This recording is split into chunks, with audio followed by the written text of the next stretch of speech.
but there's no doubt about that. Congratulations and thank you for your service, guys. We also do, people come in and they want to research about people, maybe their families, or places in St. Charles, or events and things of this nature. Inevitably, maybe they're looking for friends, we tell people to connect friends. Museums are just, small museums like this are for informational services. So if you come across something that we can help you with, feel free. We also have involved ourselves in St. Charles is redoing the Christmas parade in December 2nd, I think. Is that right, Tina? Yes. And the city's playing a large part on that too. So lots of things going on, lots of family things, and like I say, things like this tonight. This place doesn't run without volunteers. And this program tonight, our speaker series, very influential by a couple of young ladies here tonight, and I just want to give them very much a thanks.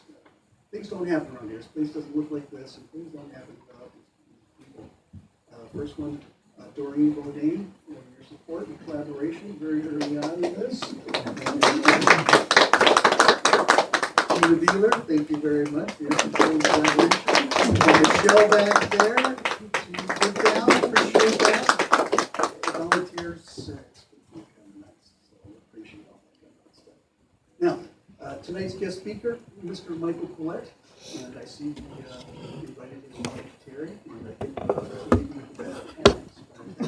think we won't even discuss that kind of stuff. And nice thing, Mike invited his mother too. Thank you very much for coming this evening. And I see his son Michael and Heather, his daughter-in-law, and his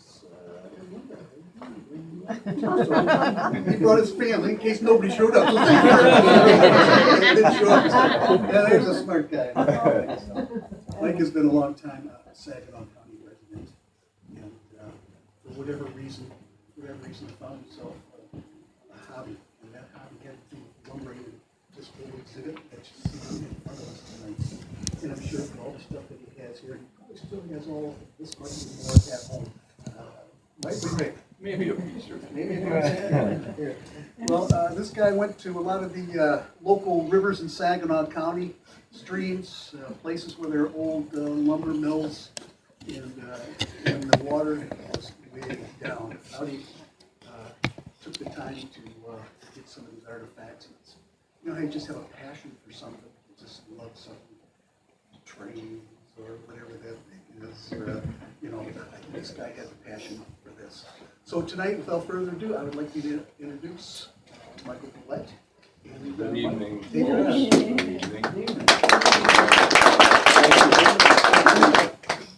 I would like to start. My name's Michael Collette, and I'd like to start by commending the members of this place for the unselfish devotion of their time and energy in putting this together. This is an awesome museum, and the exhibits,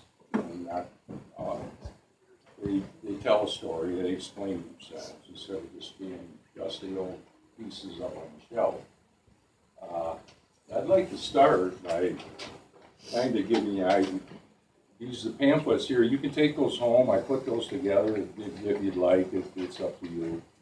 And it kind of starts with the Shanty Boys on page 1 and shows you your log on page 2, I believe, pulling the sled, the log sled, and then the Spring River breakup, and the river hogs going down to the boom yards.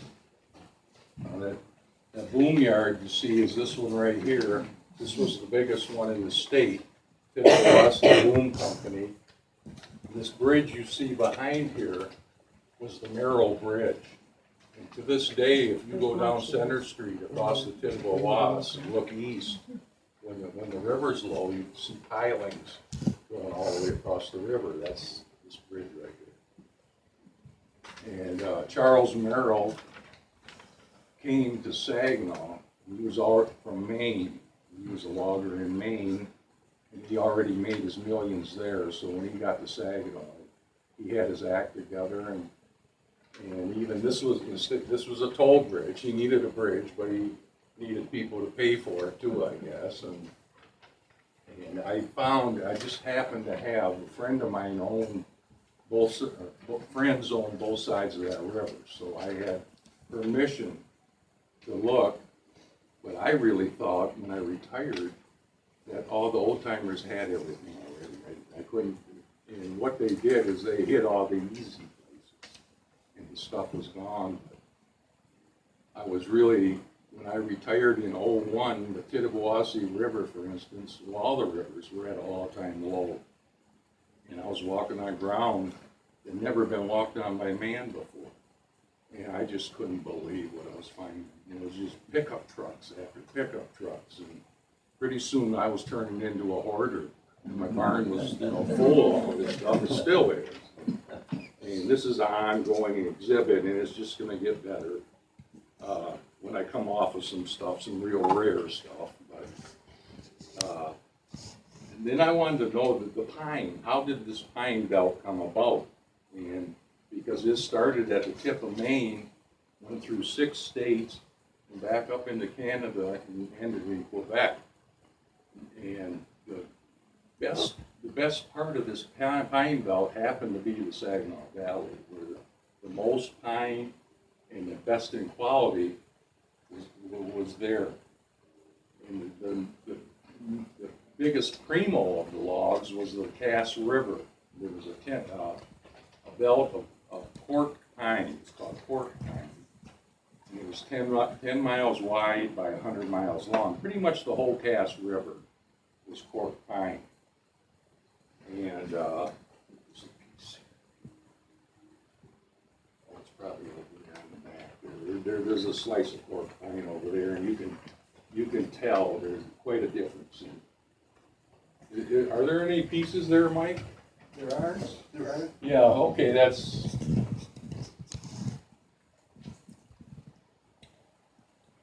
So that pretty much tells that. And I was wondering why did this pine belt even exist? And the way they talked back in the 12th century, 1300, there was what they called, there was a disturbance. They called it a disturbance. I would assume it was a real powerful nor'easter that went through like a bulldozer through that area and caused that pine to start growing. 500 years later, these guys are there in a primeval forest, white pine forest, where you could go from Chesaning to Saginaw and never see the sun. The sun never touched the ground. These rafting pins, this is a period board here. These broken rafting pins, where to this day you'll find them along the Saginaw River. And when the rafts here got down to the sawmills on the Saginaw River, they had young boys or small men. They called them pin whackers. These guys here, they would run across this raft and they would set the pins. And these right here are the actual pins that were used. These be hardwood? These are all hardwood, yeah, for sure, yeah. They had to be oak or even bird's eye maple, some of them were, but I was up with the Hartwick Pines, and I had this young fellow who was working on his PhD, and he was making, these are pretty famous around the state, and he was making these on a bandsaw. And I asked him, I said, well, why don't you have real ones? And he kind of shot me down and said, because none exist. Okay. I just walked away. I didn't want to talk to him anymore. But maybe he was imagining me walking along the riverbank and picking up, because if these were out in the sun and in open air, yeah, they'd turn to toothpicks overnight practically. But these were all underwater. I got these underwater and had to slow dry them so they wouldn't crack. Same with all this stuff here. And basically learned the hard way how to be, well, it says on the sign that I'm a local archaeologist or a historian. The local is right, but I'm just an old retired guy that has a fun hobby. That's the way I start putting labels on it. It's not fun anymore. But this, my big thing was collecting these logs here, and to this day I still do it, and identifying the log marks. You can tell when they were cut, what lumber baron owned them, and where they were going. I've had a lot of friends. My granddad got me going in this one. The whole thing started in 1960 when he gave me this book, and Logging the White Pine, and I probably, not a lot of pictures in there, so I liked it. Probably couldn't read too well, whatever. That got me going, and my other grandfather, about the same age, he had me splitting wood up at the cabin, firewood, and I was only a little tight, and I can still hear my grandma today saying, Harry, he's gonna chop his toes off, you know? So, that probably helped me from not chopping my toes off. Saginaw, what really got this fella here, this fella right here, he was the founding father of Saginaw. His name was Norman Little. And him and his father came in 1820 when there was just mosquitoes, Indians, and it was a bad place. And his dad only stayed a day and said, "I'm out of here." And he went back home with his dad, but he came back and actually started the first sawmill with the Williams brothers in 1834. Now that was it was steam driven. Williams was he made steam engines for ships and that down in Detroit, and Norman Little had to come up here and put one of those engines in the sawmill, and that's basically how it got started. And they cut timber until about 1847. They kept it all local for homes and barns, whatever they used it for. And then when the Erie Canal opened up in 1847, that's when it busted loose. That was the first shipment of cork pine went to Albany, New York, and from there it was just not unstoppable. Unstoppable. Why was that cork pine so, why was that so much better? What was the deal about that stuff? Was it harder to find, or was it a better grain, or? You know, and why did it grow? I was thinking the Cass River area, maybe the bottomland, it was like a garden with, you know, real good soil. But you can tell by, I have, only 20% of all the pine cut was cork pine. And it was really sought after in the New York markets and Chicago and all over. And they cleaned out the Cass River area quick. And then but Chicago burned down 2 times. The Saginaw pine rebuilt Chicago twice. And so that kept it going. But in between all this, they had what they called panics, or depressions. And that kept them kind of slowing things down one year. In 1873, there was a log jam that started up in Edenville and went all the way to the Gratiot Road Bridge, 130 miles. And the logs were 5 deep for 130 miles, and then loggers had a problem. And that shut down the whole season and ruined farms, ruined every bridge that was in it. It wiped everything out. And that wasn't, there was another one. Actually, the first one was in 1869, another log jam that was like 100 miles. And that was the scariest thing for a logger, was log jams. Well, That's why Paul Bunyan came in, right? oh, man. Well, that's another thing right here. There's a picture I have that I couldn't, this is like a big puzzle. And all the old timers that have the answers aren't here anymore. And some of this stuff you get, but early on, you seen oxen. But these poor guys here, this is before the crosscut saw, and they're using axes to cut down a tree that, Oh, look how thick yeah, it is. Look yeah. how, ooh. But in the background are oxen. Well, it's understandable a horse couldn't skid that log. So that's why they were using oxen. That kind of made sense. But yeah, you can pass it. Mike, I have a question. Yeah. I heard also that the pine doesn't sink like the other logs. They would go down to and the pine would stay right up there on the surface. They would even put in dry pines from the year before they had fined without bark on them to keep them up too. Because to this day, there's over 1 million logs laying in the bottom of the Saginaw River. I'm gonna get to that too. That's where I'm finding these. Oh, yeah. See, what happened, when I was, okay, so my friends own this property, and I'm going through, and I'm picking up neat stuff, because this place right here had a company store down on the other end. You can't see it in this picture.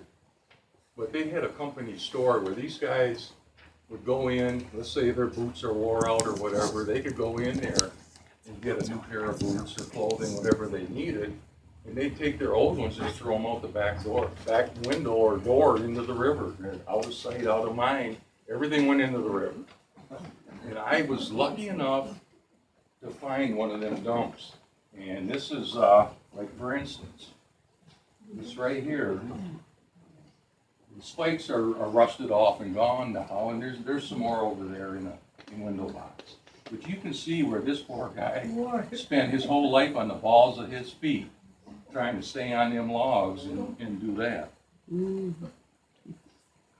Yeah, there's some pretty unique stuff.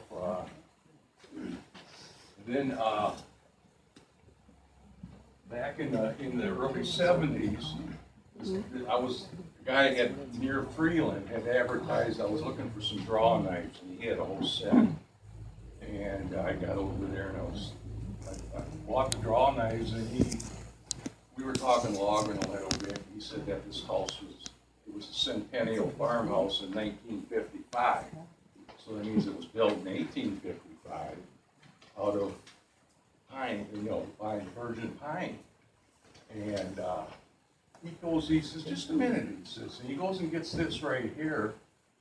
And he says, you can have this old draw knife here. He says, it's not much good, but you can have it.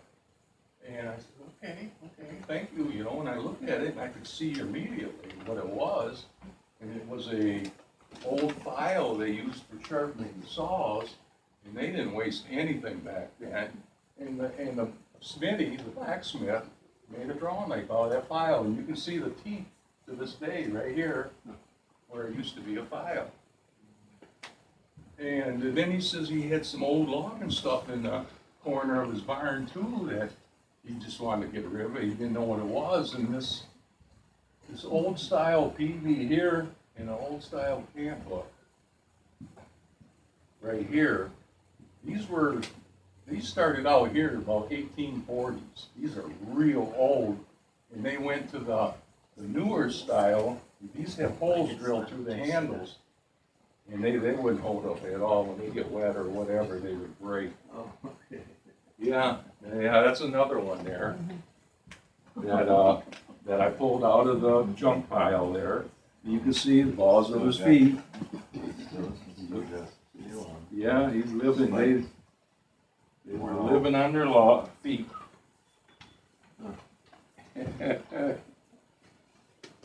There were more logs floated down the Tittabawassee River in that 60 years.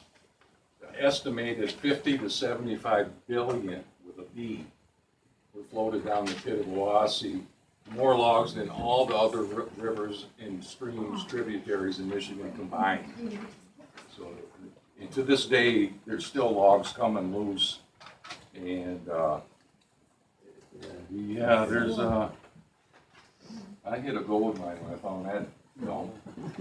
At least I thought it was. And then one day I'm out there, and like I said, the old timers got all the easy stuff, and I was left the belly crawl under deadfalls and stuff like that. And along here, my buddy, I'd go over his house, and he had these spotted adders.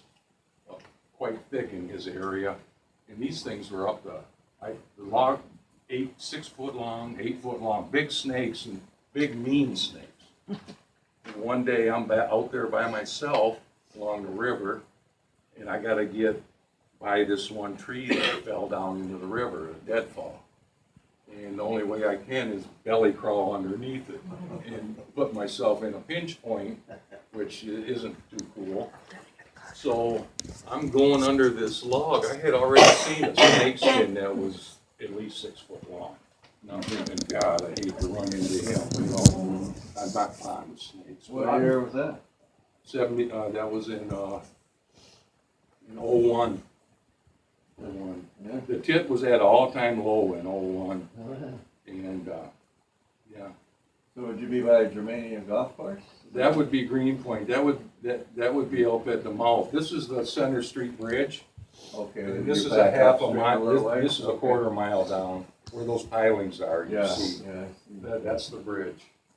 So you saw those snakes on that side of the river or on the Shiawassee Flat side of the river? I saw them on the south side of the river. City side. Yeah, yeah. So I'm crawling underneath this log. And my arms are behind me and I had to figure it split second, and once I get through, I'd be okay. And here there's a spotted adder, the big guy, coiled up, hissing at me, and he wants to bite me right in the face. And I have no reverse. I was stuck there for about, it seemed like forever, but it was a period, like 10, 15 minutes maybe.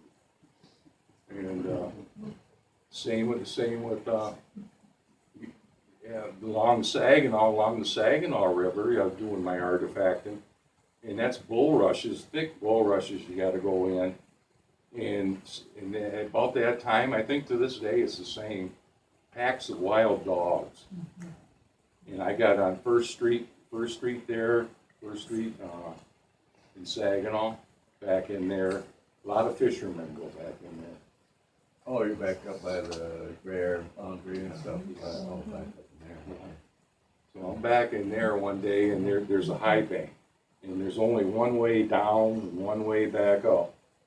And I have at least 10 or 12 dogs want to eat me, or they weren't happy. Let's put it that way. And I had to stay there. There was no, take a knife to a gunfight. That's kind of what that was all about. I didn't have anything to protect me really. And until dark, well into dark, and finally I left. And whenever I did that area again, I just did it right at daybreak before them dogs got up. I got in and out of there. Apparently they slept in a little bit. I found, like I said, the river now. I met this old timer, lived in Zilwaukee, and he collected Indian artifacts. His whole basement was all Indian stuff. And I pretty much, whenever I picked up a few arrowheads, but anything Indian related, I just left it there. But he was telling me about, this is before I start finding full logs. And then if you take a look at some of them logs,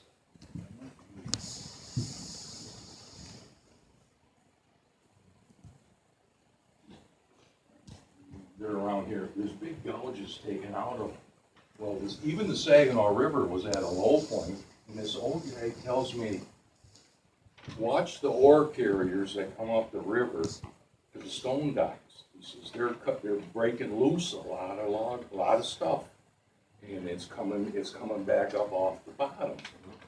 And he had about a month before that, before I met him, he started talking to me.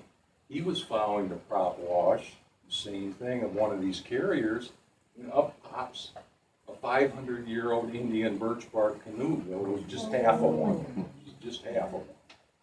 And he had that sent out to be treated for, and that ended up down in his basement. I never know, he passed away a few years after that, and I don't know where his collection went, but he had quite the collection. But he was right. I'd see these ore carriers come up, and I'd hear this booming, boom, boom, boom. And I was thinking, boy, he's gotta fix his engine. And I was thinking it was the motor. And no, it was that big prop as big as this building hitting those logs down on the bottom. And then, a lot of the logs, I don't know if you remember or not, Betts Park there along there, they dredged that out for shipping for the ore carriers and such. And they brought the logs and built that log cabin that was sat on, that was from original logs, and that was out of the river, and they dredged. But they missed a lot of, or they loosened some up, missed them, and they went down with the current, and they gathered here and there. So, a while back, I was out, well, this is like 10 years, when this was going on. I'm back in the same area where I'm finding these logs, and once a ore carrier would come up the river, I'd give it about a day. It'd take about a day for them logs to make it to shore or close to shore. And so I didn't really have to follow them while they're coming up. The next day I had to be there, be on them. And my wife and I, one day, I find a major, just an awesome log. I had some favorite lumber barons, and this was from one of them. And I was really happy. And we're trying, and these things that have been underwater for 150 years are bad heavy. And 16 foot long, and maybe the end that's standing, one end that's in the mud, probably those ends right there. The other end that was in the current, the marks was eroded right away. So you only had one good end anyway.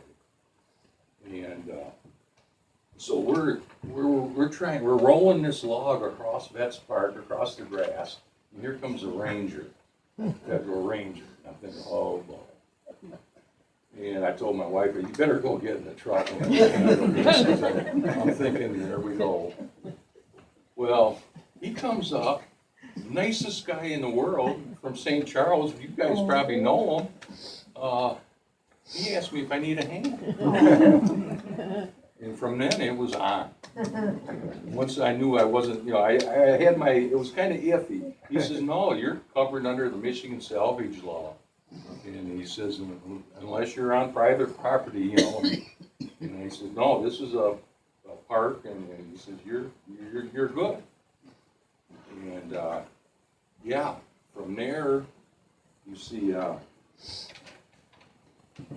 lot of these, and then I was finding these boom pins. Well, I didn't know what they were. Nobody else did. I researched them. I couldn't find anything on them. And I knew they were from the logging era, but I just couldn't prove it. And and some people said, no, somebody had a whole truck of them and just threw them in the river. I said, oh, yeah, okay. You get different stories all the time. And so sure enough, it's.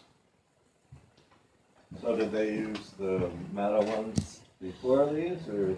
No, the rafting, the wooden rafting pins, they run a rope across here.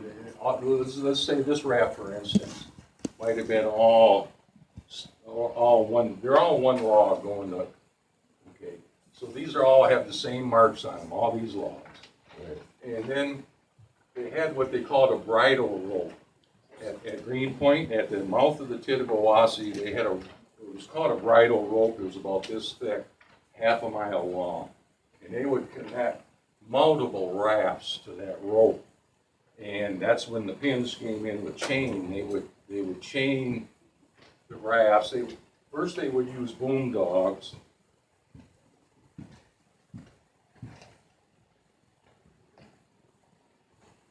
So much here.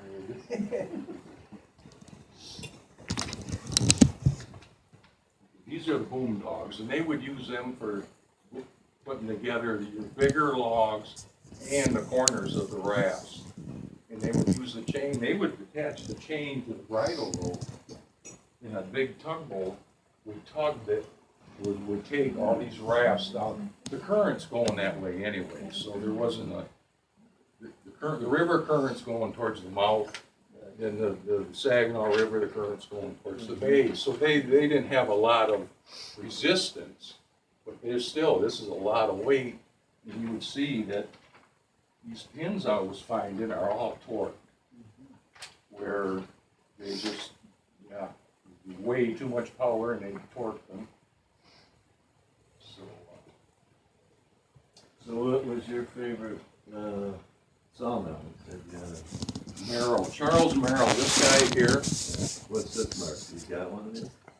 yeah, at home. As a matter of fact, my wife, you know, at first, you know, and I mean, it was a good thing she did this, because I would have all these in my living room, and I wouldn't, you know, it's a good thing. But I was I took my Charles Merrill logs, and I made some log art, and the one piece that has the M's standing, this is 1850, I think, real old Merrill, and I made a lamp out of it. And one day I'm down to the Tittabawassee, and I find in the river in about 2 inches of water, this logger, one of these guys had a bad day. He must have bent over, slipped or something.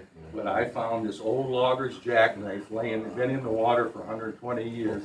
I always wanted a wooden handled jackknife.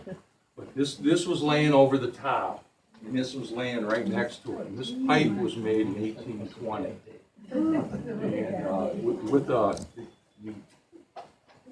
I could research it by these letters stamped in this pipe. It was made in Quebec between 1820 and 1840.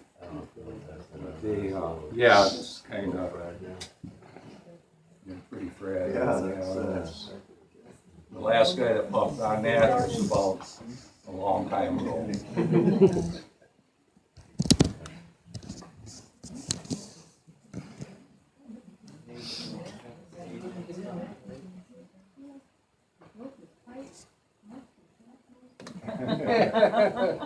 And here's a piece, how in depth you can get.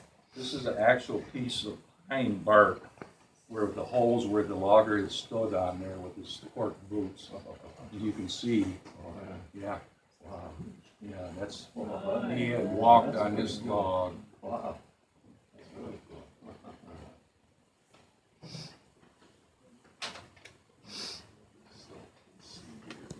I don't want to miss it. These circular saws that, the big one there, if anybody that knows anything about saws would see that it has carbide tips on that. And that was towards the end of the logging era when they had electricity, and they could weld them tips on there to try to keep the blades running sharper and running longer. But the kerf on that, the kerf is the thickness of the blade. They produced so much sawdust that in the late 1850s, once again, the mills there was 100 mills running. Well, not 1850s, there was probably about 80 mills. But they were running full blast, and the sawdust was going in the river, and they clogged up that Saginaw River so bad where the traffic couldn't go anymore. They just clogged it up. And the river at that time, before the loggers got to it, was full of sturgeon, just full of sturgeon. And it killed all the sturgeon. They had sturgeon stacked up like cordwood along the banks, and they were burning that in their stoves and everything just to get rid of them. But it is a shame.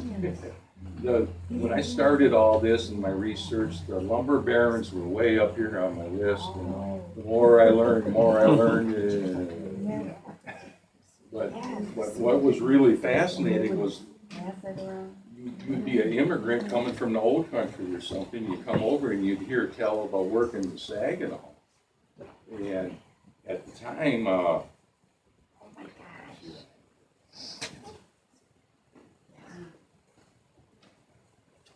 in 1866, they were paying $2.25 a day, which was big money back then.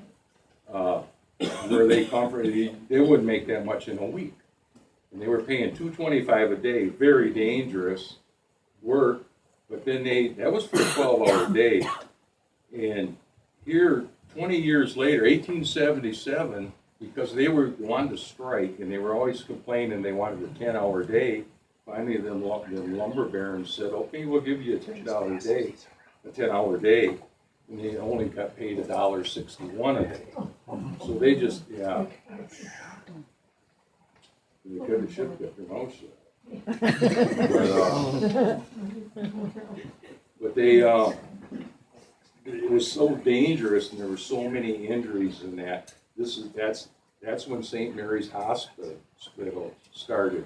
It was for the loggers. They could pay $5 a month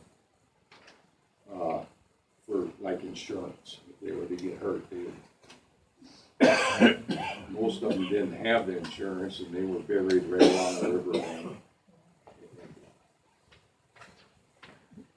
There are some pieces, like right here, for the life of me, I don't know what that is and nobody else does either. Whether it's from the period, good luck. I hope you know. A lot of these log marks, like this one here, for instance, are double marked. You've got Scott and you've got H&T. And basically what that is, that was probably a salvage company that came through the following year and scooped up loose logs here, there, and everywhere.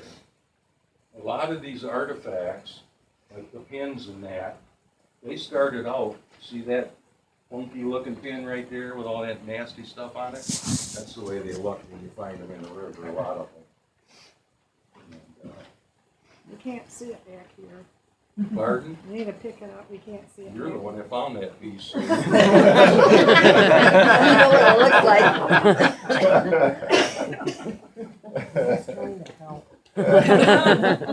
This, and one of my favorite guy, Norman Little here, the founder of Saginaw, he was also the guy who started the Plank Road.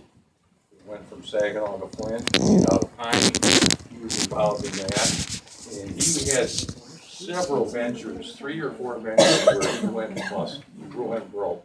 And he still kept on going.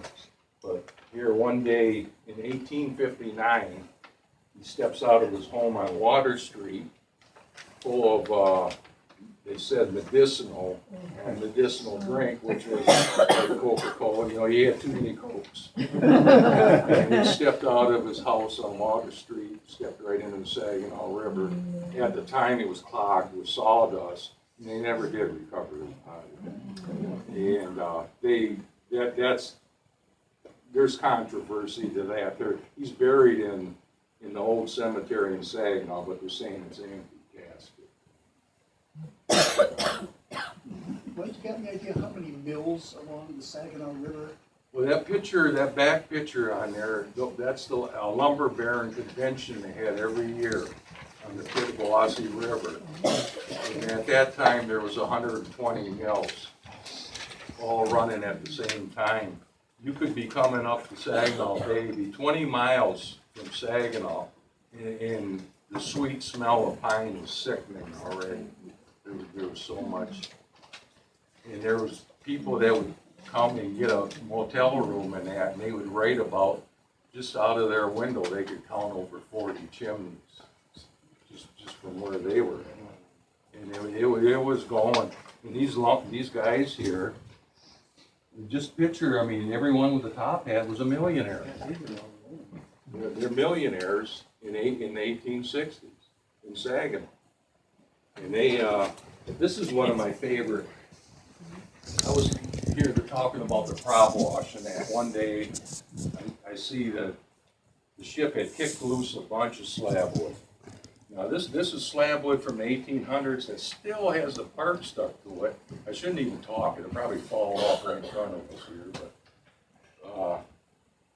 pretty, and if you dry it properly, it should stay on forever. But here's while the workers are drinking out of mud puddles, these lumber barons are drinking, this is called Magnetic Spring Water Company, Saginaw, WS, West Side, Michigan. There was 3 Saginaws at that time. You had West Saginaw, East Saginaw, and Lower Saginaw, which was Bay City today. And this is, yeah, I had, some people tell me this is probably the only one, this was one of the first bottles made at the glass company in Saginaw. Real early. There was this, I don't wanna. This came from, okay, this is St. Is there a Louis. spring in St. Louis then? Exactly. Oh, yeah. Yeah. Yeah, that was said to have medicinal qualities, this spring water in St. Louis. And they even had a bathhouse there. Oh, And I think Theodore Roosevelt go there every now and then for his afflictions and bathed in there. But yeah, this is what the lumber barons drank. They're drinking water. what year did you sign that? This went on for about 3 or 4 years till the river went back up. So it was about around 03, 04. 2000? Yeah. Really? Yeah. They came, the prop wash, I happened to be, ore carriers coming through. Yeah. And I happened to be, I seen, you can see the turbulence in that prop wash. And then something green was bobbing.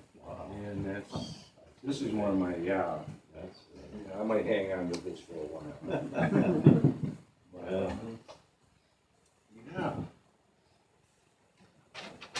Any questions while we're going here? Morley Brothers, now, I've heard of them. They came to Saginaw in 1863 to sell hardware to these loggers. That's how they got their start. And my grandfather actually got hired by the original Morleys in 1920. They had already turned their company over to their sons, Buzz and Burroughs Morley, and who my mother was familiar with. But my grandfather ended up working for Morley's for almost 60 years, and he was their salesman. And when he first started as a young man, they would send him up in the UP.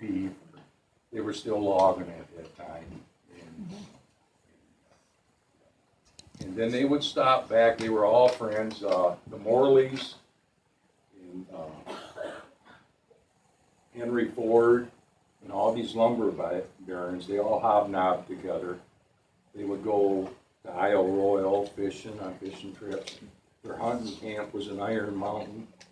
Can you imagine that in the 1860s going to Iron Mountain to go deer hunting? Take a little time A off. little huh? time, but these guys, multi-millionaires, they had Yeah. coaches. Wow. When the train track would take them, they would be in there. Right. Pullman Farm. Yeah. But and they would, so the second generation Morleys, they would still go up to Edsel Ford and that, but they still, to this day, there's a village up there in the UP that Henry Ford built. He needed the wood for his cars. And instead of purchasing it from somebody else, he just opened up his own sawmill. And to this day, it's a pretty cool place to visit. And another couple places that you should put on your bucket list, if you're up in the area, is Hartwick Pines. If you've ever been up there, and there's one other place up in Copper Harbor, Fort Wilson. There are only two stands of timber, virgin timber left in Michigan. And you go back down in Hartwick Pines and it'll do something to you. It's pretty awesome. Okay.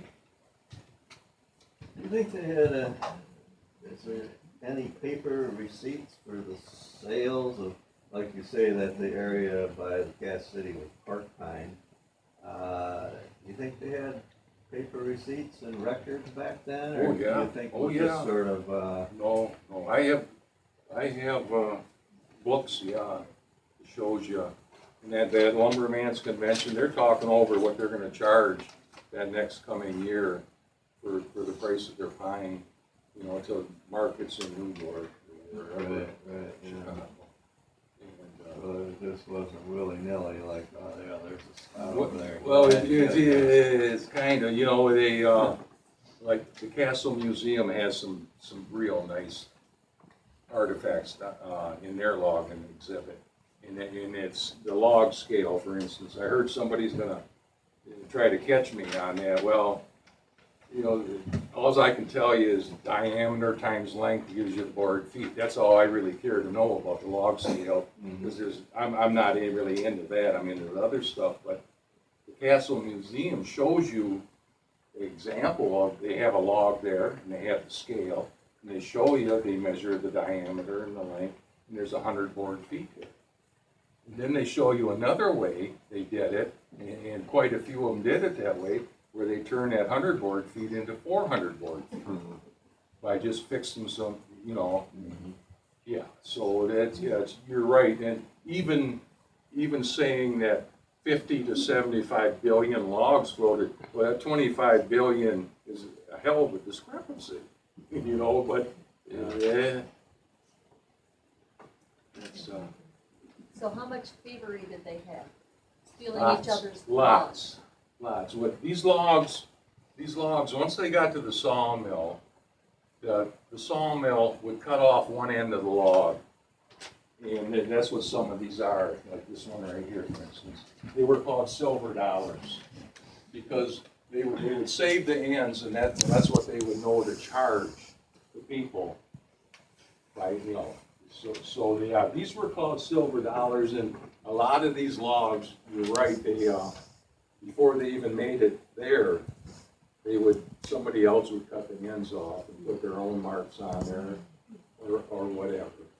And a lot of that was going on. You hear stories about how logs were going on their way. And some of these guys, instead of having a tugboat, they would float the logs right to the mill. Don't ask me how, but they would tie up. There was a French guy he was a heck of a thief. And they had tied up their logs, and they went to a motel to spend the night. The next morning they were gonna go on to this mill. Well, a storm blew in and the rafts got kind of pushed around. And here he went and stowed his own raft. And he got up early and he took this raft to the mill thinking he was gonna kill it. He didn't realize it was his own raft. Now the metal detector thing, at the foot of this bridge, that's about where my buddy's property ends and federal land starts, and you don't want to be messing around on federal land, so I made sure that didn't happen.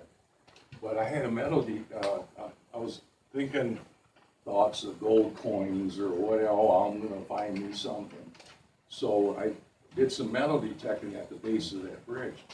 And as a matter of fact, my wife did, and she got a heck of a hit on the metal detector, and it said it went more to precious metals. You couldn't set it at iron or anything, because it would never shut off. There's so much junk in the ground that you wouldn't do you any good. But if you go down, in most areas, if you went down 30 inches, that would take you back to 1860. That's how deep you'd have to go down to get there. I figured it out quick, where I just find areas of the river that eroded away 30 inches, and I wouldn't have to do no digging. And sure enough, yeah, I found a lot of stuff like that. So she makes a hit and digs down and finds a 30 inches down in the ground. She found a Corbin lock, one of the first Corbin padlocks that they made, and it was dated at 1863. And it was all brass, hardened brass. There was no steel in it whatsoever. That's how they started back then. They hardened brass, and that's a real expensive process, I guess, to make it that way. And even under that lock, that far down, you could pull up some leaves that were still as vibrant red as the day they fell back in 1860, early, whenever. But they, because they were trapped in the ground with no oxygen or air hitting them, they were as vibrant red as they fell yesterday. So one day I'm messing around with my metal detector, and I'm kind of in this area here. And that's when I found that, what I just showed you, the pipe and the knife and all that. And all of a sudden, I'm going along and I'm in about 2 inches of water. And I go across and my metal detector just blows up. It just goes not right to precious metals, gold, nickel, silver, and gold. And it's just, it's sounding like I've never heard it before. And I go, and there's this big rock down there, about as big as my fist, laying down in the water. And every time I go over that rock, it just spazzes right out. I'm thinking, wow, this must be a bag of gold or something under that rock. So I pick up the rock and I throw it up on shore, and then I go like this and nothing. Holy spouts. Then it dawned on me what I had just done, so I run back up on shore, and I can't find it. But I started using my detector, and sure enough, it was in the weeds, and I found it. Here it's big, solid nickel meteorite. Yeah, I was gonna bring it, but I was told not to. But yeah, it needs to be analyzed yet, but it passed all the meteorite. There's like a 12-step process to figure out if you have a meteorite or not. It passed all of them with flying colors. You can tell by it's like a hunk of lead. It's so heavy. You can see it's. Oh yeah, it passed all the tests. Yeah. Magnetic. So you say if you find something on federal land, well, you were saying earlier, the ranger said, no, you're fine, this is. No. Not anymore. If it's on federal land, you can't even pick up a nail off federal land No. over from Shiawassee Flats? No. Really? Yeah, consider that. This is what I'm talking about is the logs that are coming out of the river. Right, But if you're on inland. on federal land there, Federal they even catch you walking. You can't even walk that riverbank anymore because of the dioxin and everything else. They have that all shut right down now. The lumber camps, the shanty boys there, they hired, there were 250 men to be in them lumber camps. The sawmills, they hired roughly 125 men. Then the boom yards, this only operated 6 weeks after spring break up and I had your log run to the booms. That was a 6-week process. A lot of these guys were shanty boys up until, then they went to be river hogs, what they call them. This Tittabawassee Boom Company, Merrill, did my favorite lumber baron, Merrill Bridge and Merrill. He's the one that started this boom company. And the logging become so hot and heavy, he couldn't keep up. So he ended up selling this to 4 other investors, which were lumber barons. There was 5 of them. And they opened up the Tittabawassee Boom Company in 1864. I think, is there a pike over there, Mike? Or is that on the back wall there? On the back side. There's some of my artifact. You see that pike there with a stamp on it?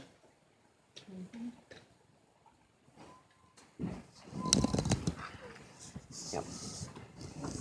Yeah, that one right there, yeah, grab that. This, I was hoping you could see that, maybe you can see it a little later on the back here. Yeah. This is, stamp. TBCO, Tittabawassee Boom Company. So that's the real deal, and there's about 6 of them back there, just like that. Yeah. This was where this go up. Yeah, this was on one of these guys. Matter of fact, this is a pipe here, a different style. They use this style up in Manistee.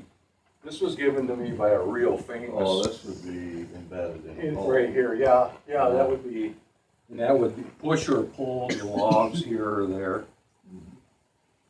Yeah.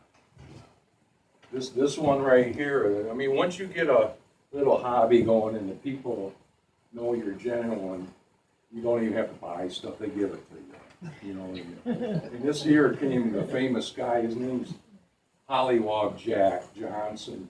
from Manistee. He's wrote a couple of books on, he's a steelhead fisherman, real famous steelhead fisherman. And he asked me, he says, Mike, I want to give you this. I said, Jack, it's going to end up in a museum. And a buddy of mine took a picture of that and sent it to him. He's still alive. He's in his 90s. He wasn't the logger, but this came out of the rafters in his house. Up in the rafters. This is the real deal. It's a real handle. You rub your hand on that, you'll get slivers. Mike, what's in that rope in that shadow box there? Okay, yeah, this is another thing. This is, my wife wouldn't let me come off. This was, I just brought this and this is gonna stay. This is a logger's calendar.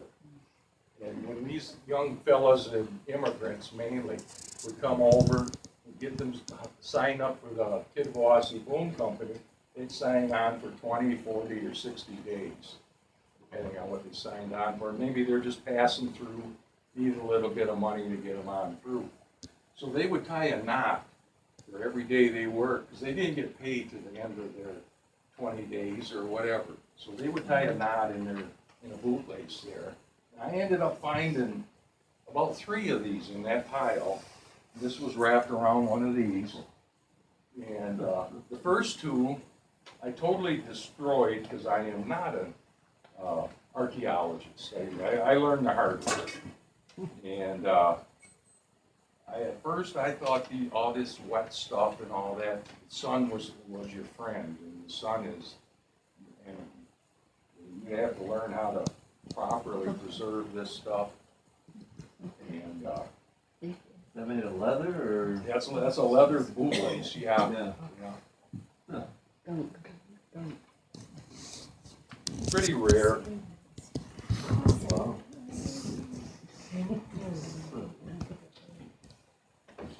So Mike, when you found these, were these in this condition or did you have to do something to make them more pristine?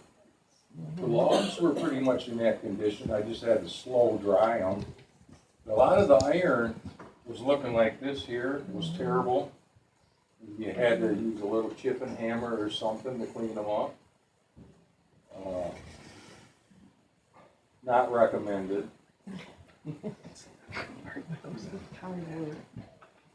This here is an actual ski runner from a log sled that I found. And that's why I thought this kind of represents a load of logs coming out of the woods here. But that's an actual, that was underwater for about 150 years. And I found next to that a couple cork horseshoes where it almost kind of like the horseman broke through the ice. It was right at a drop off. I wouldn't be surprised if there's horse bones down in that drop off. Was that when you wanted? That's okay. Apparently That's the whole okay. sled. It's okay. Yeah.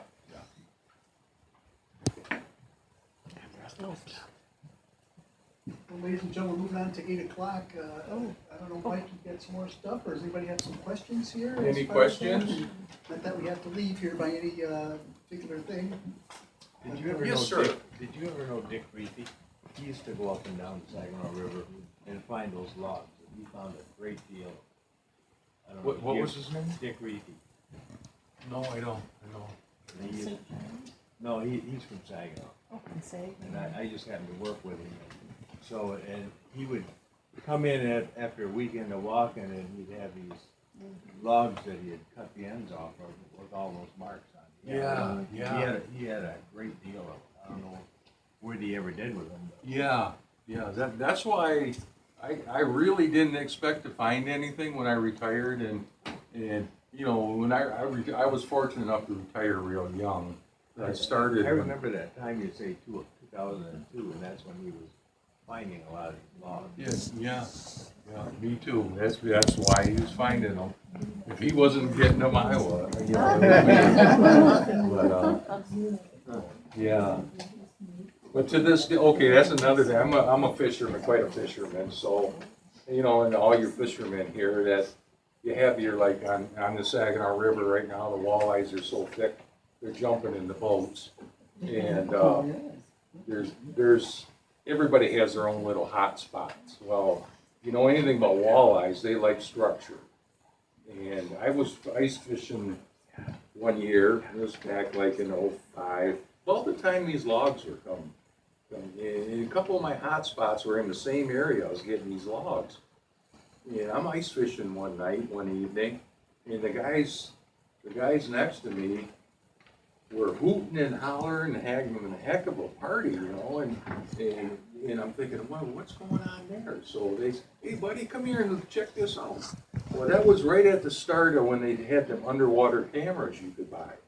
You could run them right down. So they had their camera, and these guys were kind of well-to-do guys. They had a TV screen in their ice shanty. It was, you know, I couldn't believe how big it was. And I said, oh my God. And they says, look at this.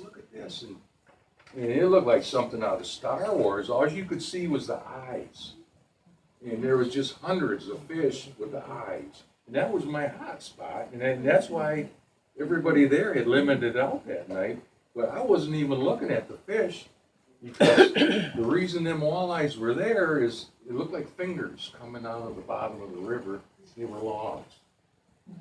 And them were the same logs that them ships were hitting when they were coming through. And that's why, to this day, that's one of my hot, you know, that's where I go walleye fishing. You wanna tell us or share that with us, Fred, who that's about? Yeah, it's down in the river. The river. Got coordinates for that? Yeah, the coordinates. But this farm, getting back to that guy with the draw knife, he gives me that draw knife, and then he gives me those two old artifacts. And I'm getting ready to leave, and I'm going out in my truck, and I see he's got a pile, just this big old pile of virgin pine plank boards that he's gonna burn. And here at this Centennial farmhouse, he's putting tearing these boards out of the ceiling boards and putting drywall up. And I says, can I buy some of that wood from you? He goes, you can have it. You save me from having a big bonfire. And you wanna see a kid hauling wood. So a piece is that big, I like that. Yeah, and that's in my living room to this day. I had a brand new house. It was only a month old, and I told my wife, we're gonna have knotty pine in our living room. And so I went and bought a belt sander, a big commercial belt sander, and brought them boards right back to Chris. To this day, they look like they were just solid. Are some of them that way? Yeah, as a matter of fact, I have some wider than that. I have a 3-footer that I'll be bringing in here. I wanna finish that and urethane it so you can see